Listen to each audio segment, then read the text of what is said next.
without having a belief that you can actually be that or become that can truly limit your ability to make it happen. Pretty simple, right? Well, let's go a little bit deeper, okay? Let's dig this hole a little bit deeper. Now that you have that belief, now that you have that vision, have you written it down? Has it become something that not only you see, but that you believe, and that it becomes something that's easy enough for you to achieve? It really is simple. It's not easy, but it is simple. Rabbit holes. Have you ever been down one? I love rabbit holes. They are so much fun. They scratch the itch of the brain of curiosity, and they lead you down a path that you did not know you would reach. Sometimes you can anticipate them. Sometimes you realize, I think I know where this is going. But other times, you have no idea what you're in for until you reach the end. Well, I've been down quite a few rabbit holes, especially recently, because I am an avid Napoleon Hill fan and reader and student of the works. And one of the most recent rabbit holes took me down a comparison between two books that couldn't be in each other's universes, but yet were written around the same time, around the same ideas, and the ability to help us see just what our adversaries are planning based on our human habits. The books I'm talking about are one, Outwitting the Devil, which was not released until the last decade due to the family fearful that the information published in the 1930s and 40s would hurt or ruin or bring condemnation to their family. So this book couldn't have been released or been in the hands of anybody. But simultaneously to that, our loved literary art and just one of the best writers of all time, C.S. Lewis, in a completely different world, a different continent, a different country, across the seas, writes something called the Screw Tape Letters, and this becomes a very, very parallelistic and very similar, synergistic is the word I was looking for, parallel synergistic combination to something great. And I loved the idea. So I have spent a lot of time recently going down the rabbit hole of learning, researching, and understanding why these two similar concepts, although completely different and unique to their own writers and authors' penmanship, it was a powerful, powerful rabbit hole. But let me ask you, like, what rabbit holes have you been down recently? Because I go down these rabbit holes of curiosity. And one I want to share with you today is also surrounding the rabbit hole of Napoleon Hill. And in his book, Think and Grow Rich, okay, he leads off that one of the first, it is the second step to riches, but one of his first steps to riches is desire, which we've covered exclusively here at Champion Circle. And in order to use desire to plan out your goals and what you truly want, you also need a few other steps to follow through on. Well, the second step is faith. And as I was reading Think and Grow Rich for the first time, I'm reading through his book, and he goes into a concept called the confidence formula. Now, on a chapter that really defines faith, and for anyone who has religious beliefs or any type of faith, really can resonate with some of the original descriptions and definitions that he creates.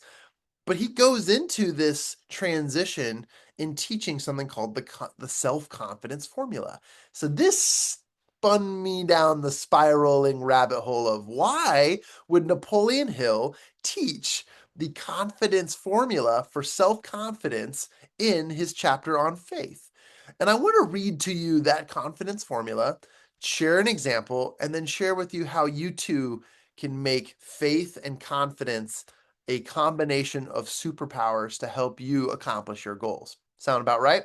All right. The self-confidence formula by Napoleon Hill. Step one, or first, is to share and have the belief that I know that I have the ability to achieve the object of my definite purpose in life. Therefore, I demand of myself persistent, continuous action towards its attainment. And I here now promise to render such action. All right, in English, I have the ability to achieve the objective of my definite purpose in life, period.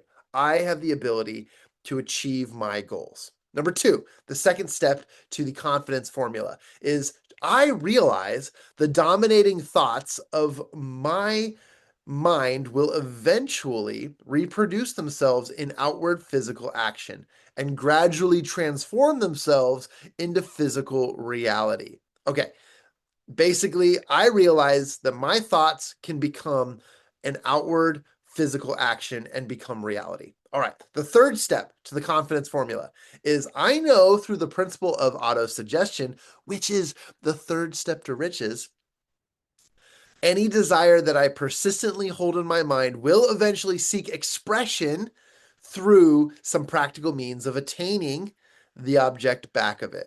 Okay, so long story short is I know that through the principle of autosuggestion, which is the next step to riches, my desire will persistently create itself. All right, and then the fourth step is I have clearly written down the description of my definite chief aim or my definite purpose in life.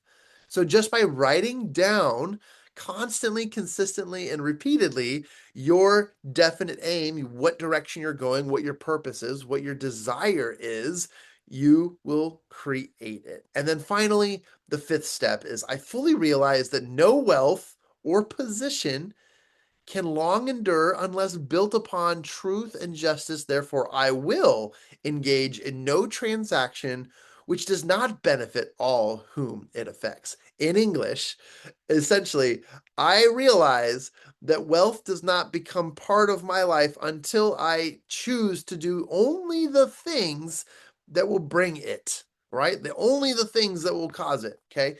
So those are the steps that Napoleon Hill teaches in his chapter on faith, and they're called the self-confidence formula. And just to recap all of that, those sounded and felt like affirmations, personal statements, and commitments. But if you think about it and you put them under the light and the microscope of your own faith, your own beliefs, your own hopes, and your own desires, you might see the comparison here. And confidence is something you build. It's something that you know deep down. It's something that becomes ingrained in you because you over time repeatedly ensure that that is your truth, that is your belief, that is your expression. And because it is your truth, it becomes incredibly solid so that you can trust it. I'm down this rabbit hole and I'm thinking, what does this have to do with riches? What does this have to do with me overcoming the challenges of life and truly being someone who can think and grow rich? Well, Napoleon Hill made it so simple. And as you expand out of the rabbit hole and you really look at this from a bird's eye view, from a God's eye view, and you look at this and say, wow, having a direction to go is one of the principles of attaining a goal. If you have a desire such as I want to be a great motivational speaker, or I want to be the next Olympic gold medalist, or I want to be the president of a company, and whatever your goal might be, without having a belief that you can actually be that or become that, can truly limits your ability to make it happen. Pretty simple, right? Well, let's go a little bit deeper, okay? Let's dig this hole a little bit deeper.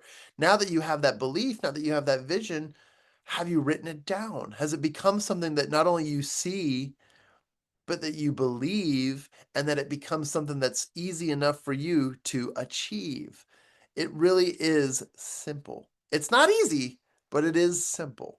So as you continue to work towards a direction, a goal. Let's call it a northern star, because as you head down the path of your northern star, you get closer and closer and closer to that star. Well, if it weren't for that star, you wouldn't have a direction to go. So confidence became an easier understanding for me to understand that my faith is built on confidence, something that I truly understand, I truly believe, And I know that people around me have similar faith in other things. And that's what makes this world beautiful, unique, and diverse. Is our faith is a direction, a northern star that we picked, a desire that we'd like to go in that direction of. But each of us have our own desires, our own dreams, and our own directions. And as we're crisscrossing in life on our own paths, the confidence that we've created of that direction makes us so unique. And it makes the directions of our souls and our hearts just that much more, just more interesting. So as you connect and meet with people, life becomes a lot more interesting when you know exactly what other people are doing. I love this quote, and I added this in the chapter that I wrote on the principle of faith in our own book called The 13 Steps to Riches. And in this, I quote a quote by Walter D. Wintle, which Napoleon included in his book Think and Grow Rich. But it's part of a poem. And Walter Wintle says, "You've got to think high to rise." Okay? You've got to think high to rise. Life's battles don't always go to the stronger or faster man, but sooner or later, the man who wins is the man who thinks he can.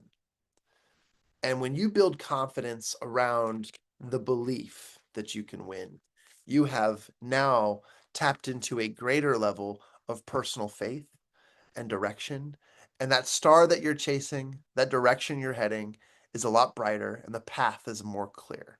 So, to those listening today, today is a really important opportunity for you to strengthen your faith, strengthen your belief. And the way you do that is to build confidence around the direction you're heading. Because if you can see the destination and the path pretty clearly, you too develop a unwavering faith that will truly take you there by just being on this journey. And I believe this. I know that it's something that you can do. And in order to do it, all you have to do is to continue to work towards that belief. Yes, you can open up Think and Grow Rich. And yes, you can use these affirmation statements to overcome any lack of confidence. But I tell you this today, confidence is built over time through repeated, consistent action. And anyone can do it. So can you.